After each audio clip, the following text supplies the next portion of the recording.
సూర్యరేఖ. ఈ సూర్యరేఖను రవిరేఖ, కీర్తిరేఖ, జయరేఖ అని కూడా అంటారు. సూర్యరేఖ మణికట్టు నుంచి బయలుదేరి ఉంగరపు వ్రేలి క్రింద భాగం వరకు వ్యాపించి ఉంటుంది. కొంతమంది చేతుల్లో ఈ సూర్యరేఖ బాగా కుదిరి ఉంటుంది. ఈ రేఖ కొందరికి అనుకూలము నుంచి మరికొందరికి జీవిత మధ్యకాలం నుండి ఉద్భవించవచ్చు.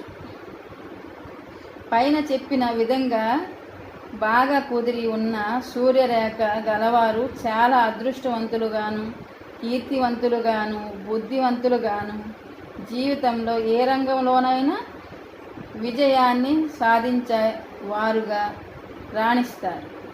అలా అమరిన సూర్యరేఖ ఎలాంటి ఎడబాటు లేకుండా చక్కగా ఉండే జీవితంలో విజయము, లాభము వారి యందు నిలకడగా ఉంటాయి.